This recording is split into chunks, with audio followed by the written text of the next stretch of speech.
To our interview with Rex Patrick, Centre Alliance Senator and key crossbencher from South Australia. Rex, thank you for your time. Now, one of the bills that your support is absolutely critical for is ensuring integrity. That's to rein in the unions from the government perspective. We've seen a pretty high-profile campaign against you about this today. Yeah, look, Centre Alliance are not in favour of the bill in its current form, and we've been working with the unions, with the ACTU in background. Indeed, I've attended some union functions just to make sure I understand where they're coming from, and look, I'm very much in favour of the work that unions do. Having softened the bill considerably in respect of the recommendations that we've made, if the government accepts them, now there's a fairly vicious campaign being run against us, and you know, that doesn't bode well in my mind, noting how well we have worked with the unions to get to this point. We do have some copies of this advertising that has run in newspapers today. I understand this is run in your hometown of Adelaide as well, with your phone numbers for your electoral officers, as well as your colleagues Sterling Griff and Senator Jackie Lambie from Tasmania, another key crossbencher. Who's been running these ads against you, and what do you think they're trying to achieve?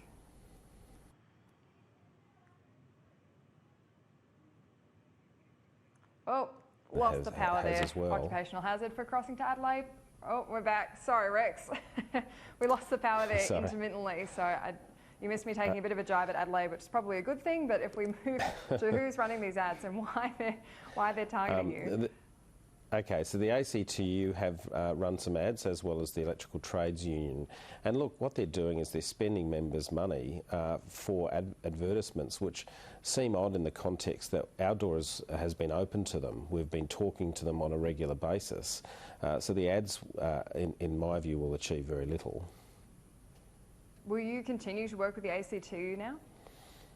Well, I have been talking to Michelle O'Neill. I spoke to her yesterday and said, look, we work in good faith with each other. They wanted to have some continuing conversations about the next bill, which is coming up, which is the Protecting Workers Bill, and I've made it very clear to them if they want to engage in a campaign against us, as they have done in the paper, then we're not inclined to discuss bills with them. You know, you have to work in good faith, and if you work in good faith, you know, you work together well. So does that mean they're completely out of contact with you now? Well, I've simply said to Michelle, you need to work out what you're going to do. You can either talk to us through advertisements in the paper, or you can talk to us directly in our offices, and we're available at any time, but not both. So does this mean that you'll be more supportive of the government bill? I know you said it's provided that they adopt your recommendations, but does this make you much more empathetic to their position? Oh, not really. Look, the unions have worked extremely well with us. It's just since the committee report has come down, we've laid out where Centre Alliance sits. They've started a campaign which we think is unnecessary and is not in good faith, in line with the good faith discussions that we've been having. And we're just saying, look, if you either work with us positively, or we will examine the bills, but we'll perhaps do it with less input from the unions. Right, and the other big discussion has been around the Australian Signals Directorate. That's a key part of Australia's spy agency powers, and disclosure of legal breaches. You've spoken out on this. Yeah, it appears over the last 3 years the Australian Signals Directorate, who you might recall Annika Smethurst had done some reporting on, have been conducting operations and in some circumstances intercepting communications with or by Australian citizens, which is prohibited under the Act except in certain circumstances and only with ministerial approval. And it appears the ASD have been conducting intercepts without all of the right lawful warrants in place and or reporting arrangements, and we need to be very careful.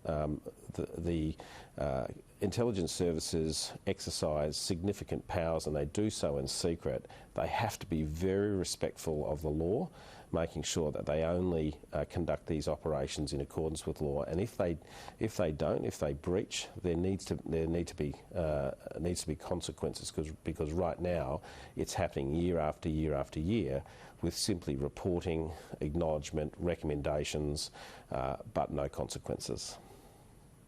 Because these are really serious concerns. I know for your normal Australian it might sound a bit like a spy movie, but this is actual power being given to ministers to authorise the access of Australians' private information.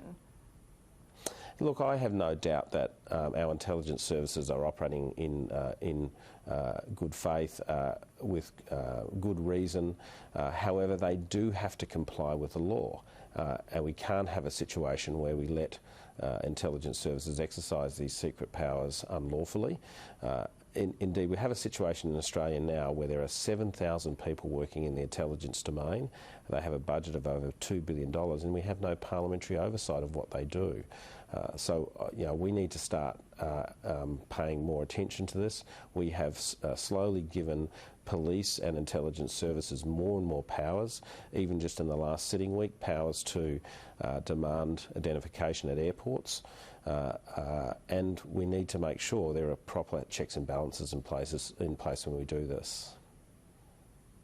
And just finally, you've been quite a passionate advocate for the Murray-Darling Basin. You have some concerns with the Liberals' perspective on where water should be going.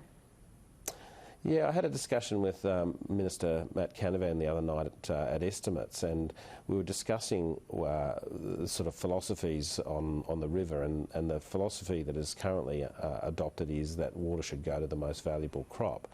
Now, we're getting to a point, and I don't want to exaggerate this, but perhaps presenting an in extremis example is helpful, where we have cotton taking a lot of water, and we now have almonds taking a lot of water. And what that's meant is that farmers in New South Wales and Victoria have had to watch water flowing past their property, unable to afford it. And that means we miss out on other crops. We need to make sure that when we're irrigating, that we do so in the national interest, making sure that there is a diversity of crop. We can't simply have all of our water go to cotton, which of course then is exported, and having all our water go to one particular crop simply because it's high value. We need to have grapes, we need to have fruit, we need to have grain, we need to have a diversity of crop, and the current free market Taliban position taken by Minister Canavan needs to be looked at. Well, I think that'll be the first time he's had a description like that made of him. Rex Patrick, thank you so much for your time. No problems, thank you very much.